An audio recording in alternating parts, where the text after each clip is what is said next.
My guest today is an international sales authority, creator of the Authentic Selling Process and founder of the Authentic Selling University, the leading online sales training for modern business, producing millions of dollars in revenue for her students.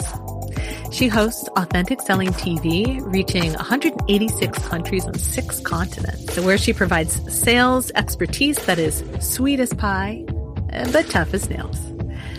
She has been featured on The Steve Harvey Show, NBC, Forbes, Inc., HLN, Reader's Digest, and dozens more. My guest is Kendrick Shope. I'm Aiden Nepom, and this is the Changed Podcast.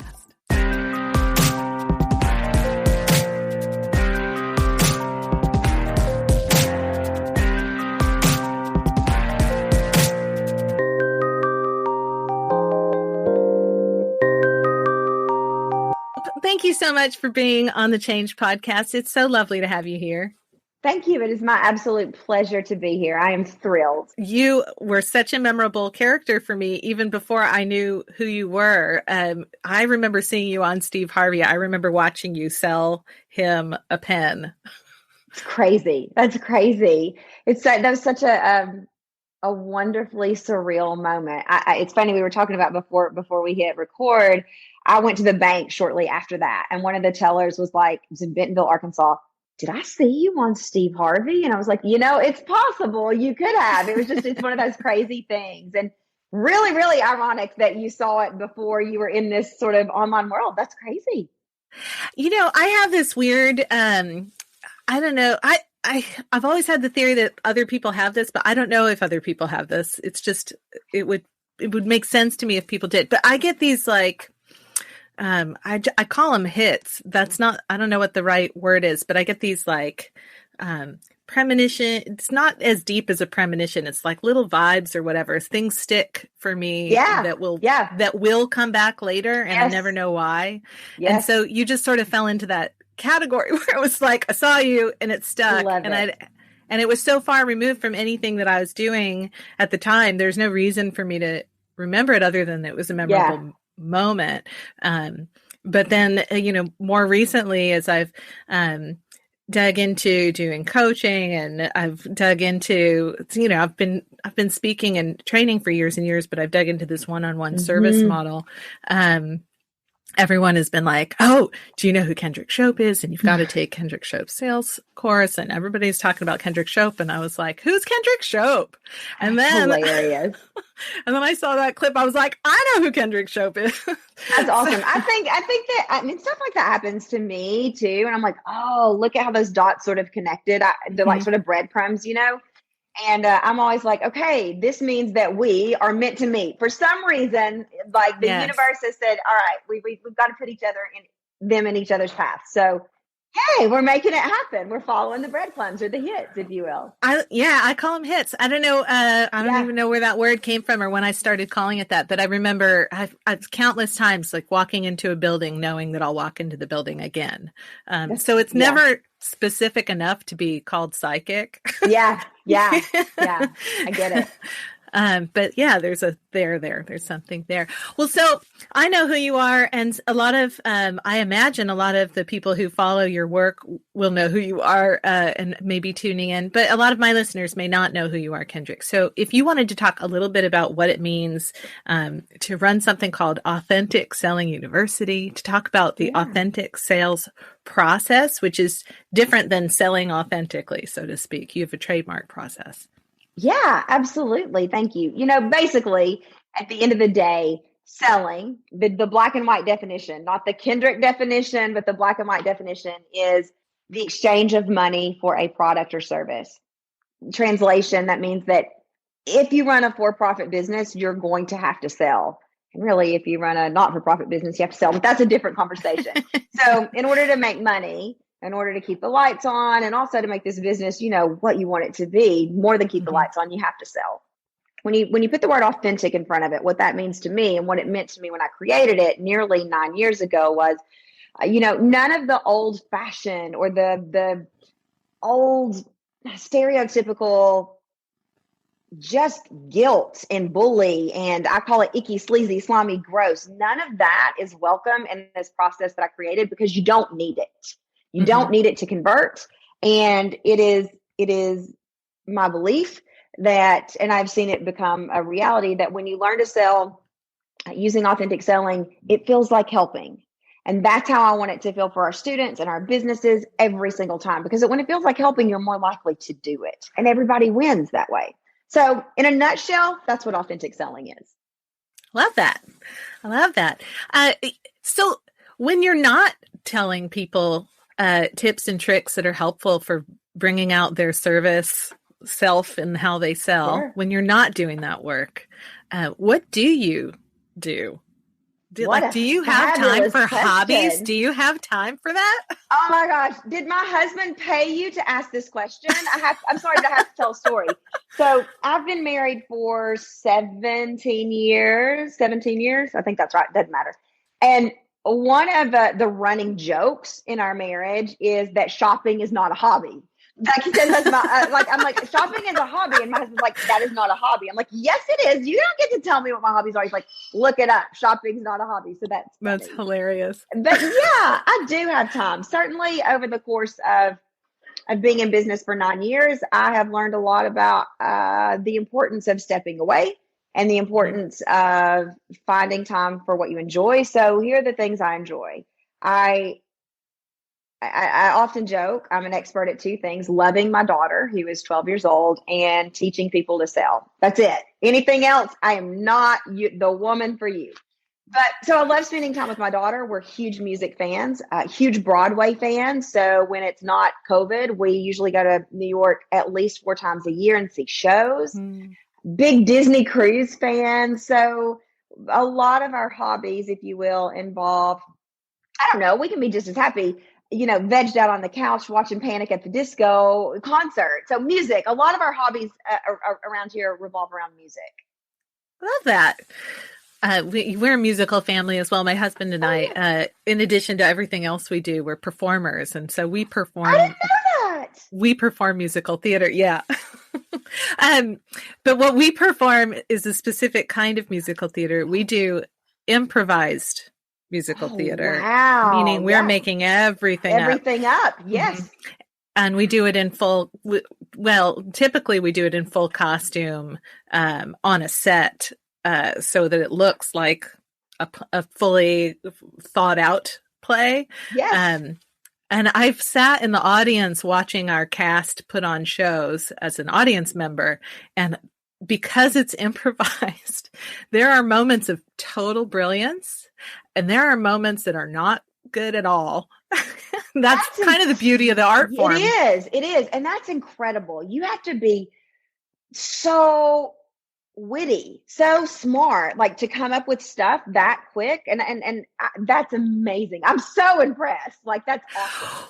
Well, you know what I suspect, and I should check this with you. I suspect that the skills that we use to do that are the same skills that you teach people to use to sell authentically. I would not be surprised, because it isn't actually about being witty. The wittiness shows up because we're paying attention, because we're just bringing our natural, obvious reactions to the table. We're paying attention to everything that's there, and staying really present and listening really well, so that we can serve the scene that's there, serve what's happening, notice what the audience is interested in, and feed that. So I suspect there's some connection there. It sounds like you're right. Absolutely. With the listening. Absolutely. That's really cool. So yeah, fun side note. But the podcast itself, the reason we're even having this conversation is because I am super fascinated by this question of what does change mean to people? And I've been really enjoying hearing people's perspective on this, because not everybody thinks of change the same way. I'm curious, when you hear the word change, when you think about this broad idea, what reactions, thoughts, and feelings come up for you? How do you think about change? It's interesting because change is so multi-layered. I would have answered this question 10 years ago. I would have said, oh my gosh, I hate change. I like structure. I like routine. Change freaks me the flip out. Of course, it's a constant if you're living and breathing, right? I mean, it's a bad thing to be freaked the flip out by change, because that's one thing you can bet on. Stuff's going to change.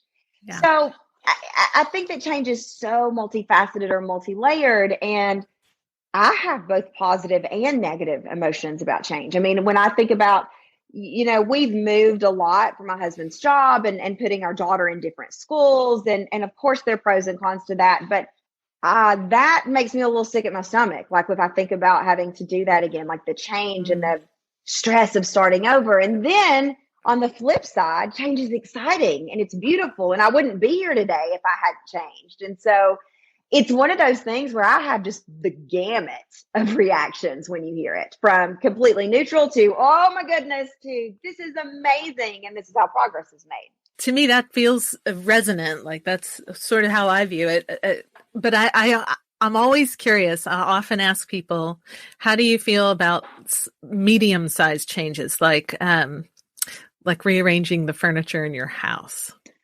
Oh, no, that's a funny question. I'm fine with it. That doesn't bother me at all. My child, oh my goodness. When we were in Chicago, so she was younger than 5, somewhere between 2 and 5, our dishwasher broke. And so we replaced our dishwasher. She had a just breakdown because of the new dishwasher. And I mean, I was like, but the old one didn't. I could not wrap my mind around it. And anytime I would move something in her room, like finally I realized, okay, she has a visceral reaction to that kind of thing. I'm like, oh yeah, it looks, you changed the furniture. It looks better that way. Great. It doesn't bother me at all. So you're right. I've never thought about it like that until just in the moment, but it is interesting. I find people's approach to that super interesting. My daughter is real change resistant as well. In fact, she was the spark for the whole podcast. I was just trying to get her to put on pants because it was wintertime. I love it. And she'd been wearing dresses all summer long, and now it's cold out and it's time to put on some pants for insulation. Or, tights would have been fine too, but tights seemed far out of the question. So pants. And man, was she not having that. And who wants to put on pants? I get it.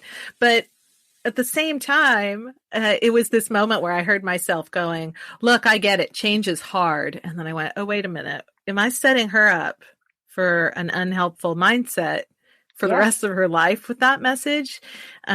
Because not all change is hard, and change doesn't have to be hard. Some changes are hard. Life is hard. Sometimes it's not hard. It's like, it's the variety of experience. Yes. So, I love it. Sometimes I wonder if it's like part of childhood. It could be. I mean, if you really nerd out on like the prefrontal cortex not being closed yet, it could be. Mm-hmm. And obviously, I mean, my experience with kids has always been they function better with structure, right? Like structured days. And so, yes. However, I will say, and I'm sure just based on what you said, you had a similar experience. When Hallianna was just distraught over the dishwasher, I mean, my head spun. I was like, you don't use the dishwasher. You're less than 5. Like, what about this is stressful? And I'm sure in some primal level, it goes back to safety. But it's interesting. And the same thing, like with pants, like, but you're going to be cold. Like, I love you. Just put on something to warm your legs. I get it. It's so fascinating. It is interesting. And we do a thing every season where we have like the several week process of the changing of the shoes, because that's also a thing. Like, and it's because my husband is so patient. Honestly, if he wasn't so patient, it would be a like really painful single day process. Yeah. Something's funny, and this really isn't about change, but when Hallianna was 5, she had these socks that had polka dots on them. Now, you could not feel the socks. They were not raised. They were not anything. And she put them on one day and she's like, I can feel the polka dots. And I'm like, you can't. Like there was nothing. It was just like, what's the pattern, And I was like, okay, well, let's change your socks. No, my feet are hurting from the polka dots. I was like, oh my goodness, what is going on in this moment? So kids are interesting teachers. They are interesting teachers. They're interesting reflections, because I think we do that around all kinds of things. Recently I started using different editing software for the podcast, not that recently, but when I first started, I was, the tools that I was using weren't doing the trick. I needed something more robust. Yeah. So I started using something more robust before I knew how to use it. And there definitely was that feeling for me where I was going like, this is, I can feel the coconuts. Yes. So, yes, exactly. Yes. So I do think that there's something in all of us at certain moments that shows up like that. Yeah. Yeah. When you think of the changes that you've gone through, you talked a little bit about relocating. That was a particular sticky one. You would not want to do that again. What is it about relocating that feels particularly hard versus, say, I don't know, changing the furniture in your house? Well, I'm very rooted. So, I mean, obviously I grew up in the South. You can tell I am super close to my family. I have some separation anxiety that I've talked a lot about working through and overcoming. So there's probably some of that with change or with moving. And then when my husband and I moved for his job before Halliana, my mindset was always, this is an adventure, and I can get home if I need to get home, and it's an adventure. And it was actually okay, not great, but okay with Halliana until she got into school. And then I saw how no matter what we did, how challenging starting a new school, making friends, it just began to really weigh on her, and it affected her self-confidence, and it affected kind of everything. And I said to my husband about, 16 months ago, we're done. We're done with this. It's fine. And we've done it. And some people do this their whole life. I'm choosing for us. We're not doing this anymore. We're going to go somewhere. We're going to put down roots, and she's going to have a solid experience in a school. And so we moved 16 months ago, something like that, and have been home. We came home to where our families live, and it's been wonderful. So, my experience of watching her cry and not fit in and just change as you change schools. I mean, I was just done. It was gut wrenching as a parent. Yeah, that makes a ton of sense. As a parent, things change a lot. I find that your view of the world shifts dramatically. Yes. My experience has been the absolute hardest thing I have ever done. It is the absolute most incredible thing I've ever had the privilege to do. So I'm curious, if you were to think of a moment, and I'd love to hear your story on this, a moment where a fork in the road moment in your life where things changed after, maybe it's parenthood, maybe parenthood aside. Is there a moment in your life that you could tell us a story about? Yeah. Let me share So I call those like a ton of bricks dropped on my head moments, or I have a lot. It's like the universe really has to just before I get it. I'm working on that. I'm working on listening a little bit better so I don't get hit over the head. But it's actually what I was referring to. So when Halliana was born, every night, I didn't know what mantras were. I didn't know what any of that stuff was. But every night I would say to her, before she could understand, you can be anything you want to be in this world. It all starts with belief. And I will always believe in you. So go make your dreams come true. Or some iteration of that. It changes a little bit, but basically it's centered around belief. And so we had just moved to Chicago when I was rocking her to sleep. And so she was, 2. She was 2. And I just realized, one day, this child that I love more than anything in the world is going to understand these words, really comprehend them. And she's going to say, hey, Mom, did you want to sell drugs for a living? Because I was a pharmaceutical sales rep, the legal kind of drugs. That's the joke. Is that what you wanted to do? Is that what you dreamed about as a kid? And I was going to have to say, no, not even close. And so in that moment, it's just like the whole thing sort of played out in my head. It was going to be like, yeah, all that belief stuff and dream stuff that you've been selling me my whole life is utter BS. Because if you can't do it, how can I? And so I put her in her bed, and I walked into our doors. We had double French doors, and I walked into the bedroom, and I said to my husband, I am living a lie. And he's pretty used to me being dramatic. I think he was playing PlayStation. He didn't look up, and I was like, hey, Blake, listen to me. I tell this little girl every night that believing matters, that dreams matters, that she can create whatever she wants to create.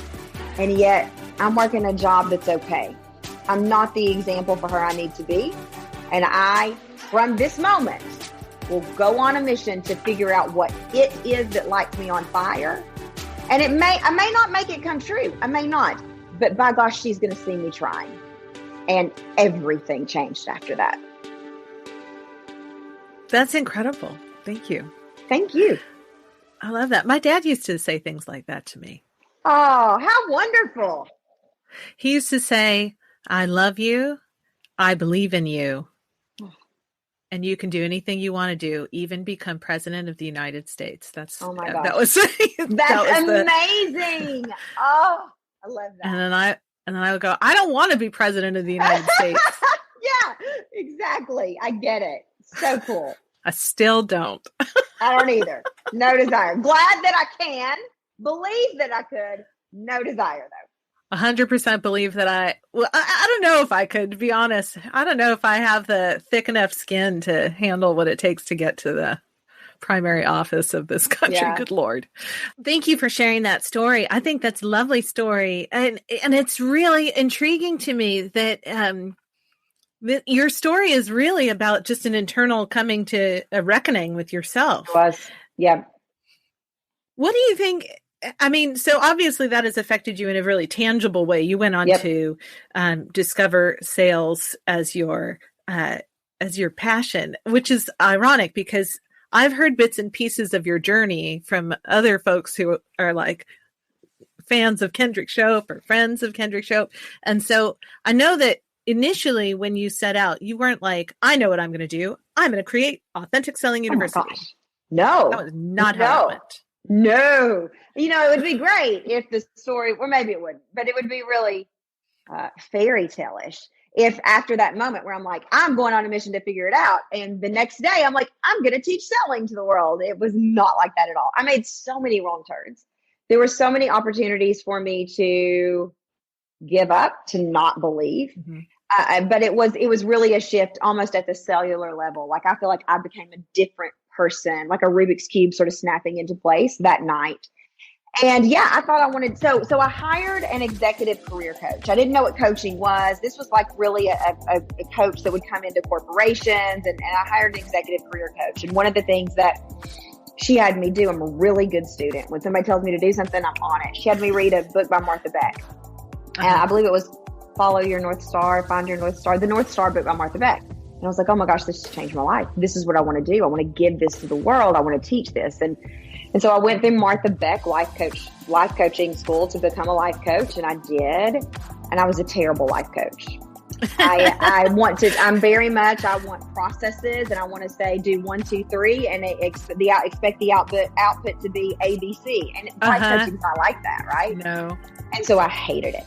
I loved it for myself, changed my life. I am so thankful for that experience. And I still use those tools today, but I don't want to be the person teaching those tools. And the way I ended up teaching selling was basically a friend of mine, who at the time was not a friend, she was a colleague, Jenny Shee, said, I think I could use some help closing some clients. And I'm like, well, this life coaching thing I hate.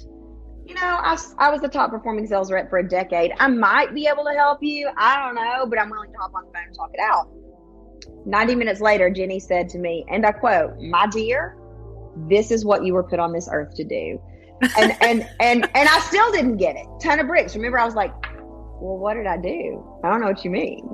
And so Jenny really helped pull it out of my head, because I was like, I don't know what I did. I just told you how to sell. So yeah, I mean, I took a lot of wrong turns.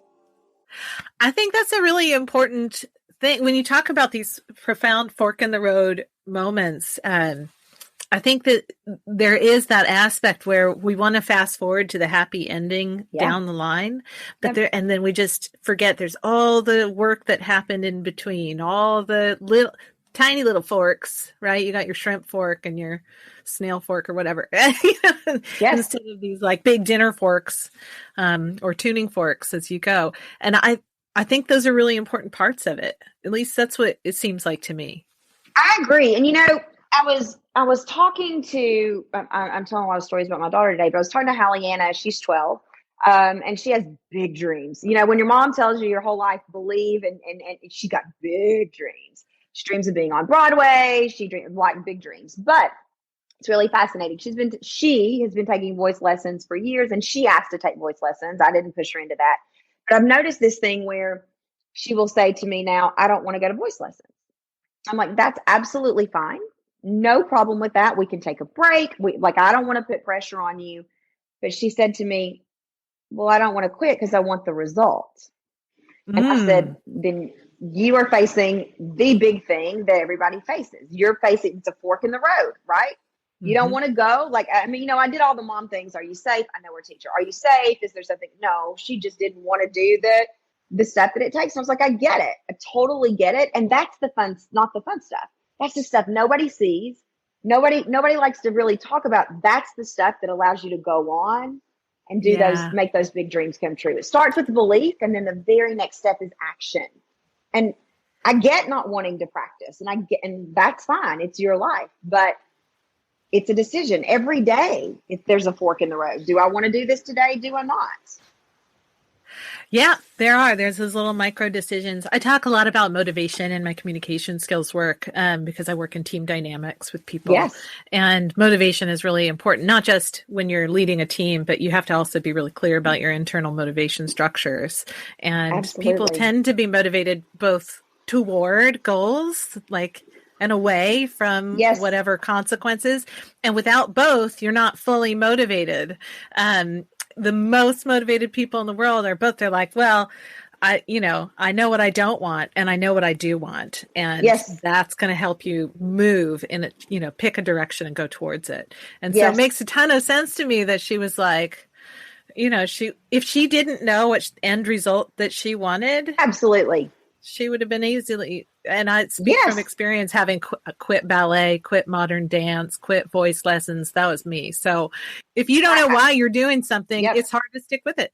It is. I quit piano as a kid, and I wish I could sit down and play. Yeah, I'm going to learn to play. But back then I was like, why am I doing this? I could be out doing whatever rather than sitting here practicing scales. No, thank you.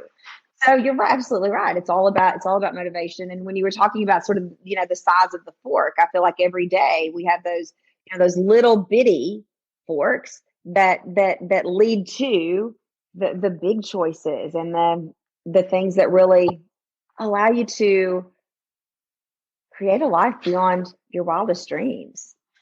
If you were to think back to a fork that you took one path, but you're terribly curious about what would have happened had you taken that other path, what would that have been? So growing up, I was a performer. I guess you're always a performer. If you have that in your blood, you understand that. I did not realize, I grew up in a tiny town, like 5,000 people. I did not realize, maybe everybody didn't realize, but I didn't realize that I was in all the local plays and all the things, but I didn't realize that was actually a skill you could work on, be it singing, be it acting. I wanted to be a singer. And I realized that, no, actually, that is a skill that, yes, you have to have talent. I totally get that. But it's a skill you can work on and you can learn and you can become better at it. And so as a child, I remember selling myself on taking a fork at a very young age of saying, you'll never be able to go down that road because you don't have the talent and you're either born with it or you're not. And now I look at all the things that, performers do to learn their craft. And I'm like, holy cow, I could have done that. So, yeah. I resemble that. There you go. And you make it, before you even know what you're doing at 7, 10 years old. But in hindsight, heck yeah, I wish I'd have done all those things that lit my soul on fire. I get excited when I think about the little forks. Is that a weird thing to say? When I think about, because I think some of them go by without us noticing them. And sure. I get really intrigued by, can you work your way backwards and find one of the tiny forks that led to the big fork? Yeah. One of my guests told a story about choosing to go to a different movie theater than usual. And he and his mom went to a movie, and as a result, he ended up working at Sony Motion Pictures Animation Studios. Like, but not in, it was like, it's not, he went to a different movie and now he's here. It was, he went to a different movie, and because of that, until finally you get the exciting result. So I like thinking about those. When we started, we talked a little bit about Steve Harvey, and I remember, I can close my eyes and see this. I remember when I started this business, when Jenny said selling is what you need to teach, I was like, I don't know. Like that, I don't know that one. I mean, okay, I'm good at it, but I don't know that I want to teach that. It's like, Jenny, I want to, I like to perform. I want to be on TV. I want to do I have this laundry list of just really big, huge things. And she's like, but what if the steps you take today lead to that? And so I had, when I started, this just white sheet of paper in my office. And it was all the big things I wanted to do, right? I wanted my own TV show. Well, I got to shoot a TV pilot years later. I wanted to be on national TV and I got to be on Steve Harvey. And the point here is, it was in the everyday, right? It was selling has allowed me to do that stuff. Selling has allowed me to be the vehicle, or it's been the vehicle to do that stuff. And I think you're right. Every time that I thought, oh my gosh, this is so hard, or I don't know if I could go on, I'd look up and say, that's what I'm working towards. That's it. And it was I can think of many little micro steps like you're talking about. And sometimes they're choices, just like you don't even know what you're doing. You don't even know you make them. And then you end up working for Sony or whatever. So yeah, you're exactly right. It's fascinating. Life's a fascinating thing. Life is fascinating. Anytime you're transforming yourself, which I believe most people go through several transformations in the course of a lifetime, there are the growing pains of doubt that creep in. When you encountered those, what were your strategies? I mean, you had the one strategy you just shared, which is what sparked me to even think of this question, which is having the big, exciting goals on a piece of paper you could look at. But what about when the voice comes along and is like, yeah, but you can't have that? Sure. So first of all, that still happens, right? I mean, it still happens. I certainly don't know a way to get rid of that voice. I do a lot of work on myself. So for 8 years, I've worked with an energy person to help me just sort of shed those thoughts. I've worked with life coaches on and off. So I do a lot of work on myself. And I think that there are also, just from those Martha Beck tools, right? To recognize the thought, that's interesting. That's an interesting thought. That's fascinating. Thank you for that information, mind. Now go away, because I've got work to do. I talk to that thought. It's going to sound real new agey, but meditation has helped me a lot with noticing. I used to want to just bury it. That thought has no room here, even though I know it's no room here. But now it's like, okay, there it is. And thank you for that information and that input. And watch me. Now, it may take me a while to get to watch me. I may need to fall apart and cry, and I may need to say I quit, and I may need to talk it out and verbally process it. But eventually I get to, watch me. Thank you for that information. Now watch me go. I love that idea that you're that there's part of you that is challenged by that voice, the two brains in our one brain, challenged. Right? Yes. But I mean, I'm not always, as much as I'd love to say I'm always able to, I'm not. I mean, there are times when I completely melt down on the couch and I'm like, I don't want anything to do with any of it. I'm done. It's hard. I'm done. This didn't work out. We launched in the middle of the pandemic this year, literally the national stay-at-home order came the day before, the day after our cart opened. It was just crazy. And I went through all these moral questions. Should we be launching? Should we not be launching? And when it was over, I melted. I mean, I didn't get out of bed for days. I worked with my energy coach. I was like, I'm just done. I'm so depleted. I don't know what the point is. And so, and there was a lot of doubt. You can't do this. And so, I mean, you got to surround yourself with people, I feel like, who have better skills than I do in that area. I think that's a great recommendation. Surround yourself with the people who have the skills that you need to work on. the skills that there's this strange bit of our culture here.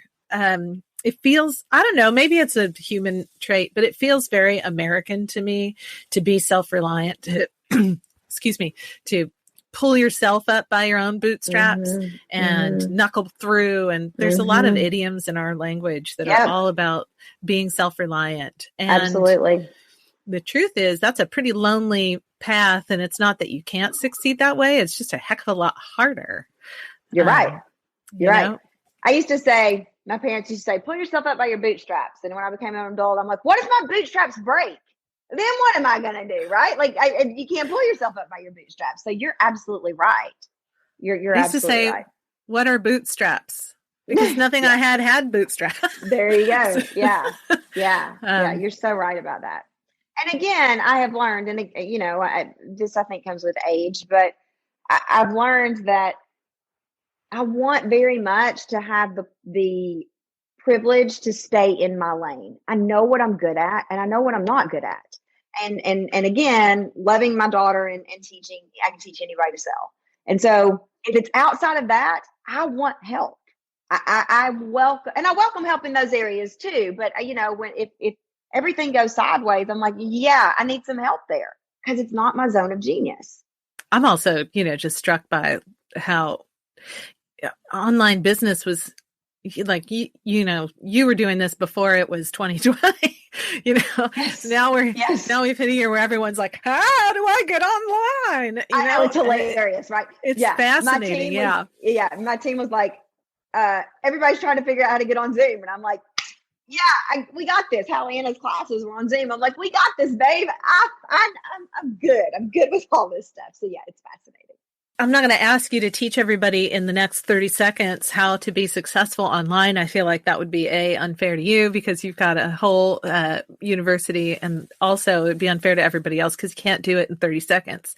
But if you were going to give people one tip for adapting to moving online, since I have you here, what would your number one tip be? So outside of the mindset stuff, create a workspace and create work hours. So one of the things that I am really, I've gotten, let me back up. One of the boundaries I've created for myself is when I'm at work, I'm at work. So my mom still calls and leaves me voicemails. My aunt still calls, but no, I'll do that afterwards. I don't go put stuff in the crock pot. I don't go do the laundry. Boundaries. So work hours are work hours. Create a workspace if you can. My first workspace was in a guest bedroom, but so you're able to close the door and leave it. It's like work is work. I feel like we get all this meshed, and then all of a sudden we're working 12 hours a day and we're exhausted and we're burned out and there's no family time and the whole thing. And so having a space where you can say, behind that door is work. When I walk in there, I am Kendrick Shope. When I walk out, I'm still Kendrick Shope, but not that Kendrick Shope. That goes in there. Separation. That's great advice. Boundaries. What final thoughts would you like to leave people with as we bring this conversation to a gentle close? I think that the same thoughts that started this whole journey for me that I still tell Hallie Anna is no matter where you are in your life, whether you're living your dream, whether you're absolutely miserable, which I hope you're not, but no matter where you are, you can do or be anything you want. And it all starts with belief. Belief, action, repeat. I know it.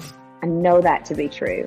I see that with our students all the time. So I believe in you. I may not know you, but I believe in you. Thank you so much, Kendrick Shope. That's beautiful. Oh, thank you. Thank you. It's my absolute pleasure.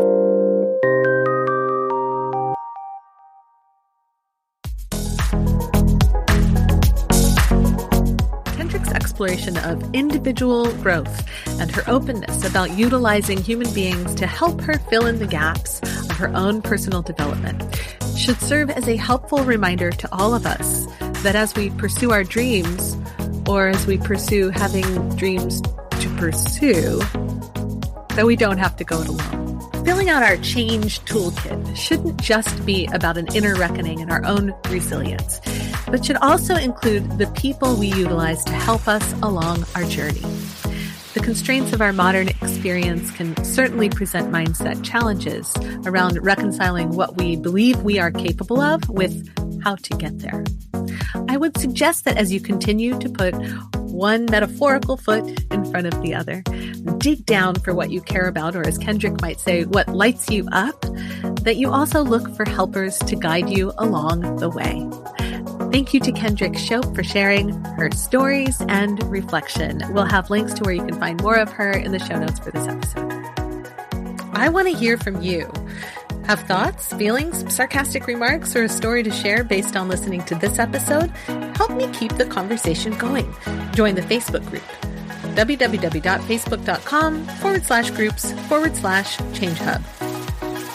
Special thanks go to my family for their love, support, and patience. To all of the amazing Changed Podcast Patreon page members who I couldn't do this without. The Art of Change Skills for Life, and Patreon member producer, Dr. Rick Hirschberg. If you got something out of this episode and you enjoyed it, please share it with a friend and leave us a review on iTunes. You can always support the show more directly by becoming a patron on Patreon. You can subscribe to our Patreon at patreon.com/changedpod, where you'll find the extended conversation with Kendrick and with all of our guests for a small monthly subscription fee. Thank you for listening to the Changed Podcast. I'm Aiden Nepom, and I wish you the kind of experiences in life you're excited to tell stories about.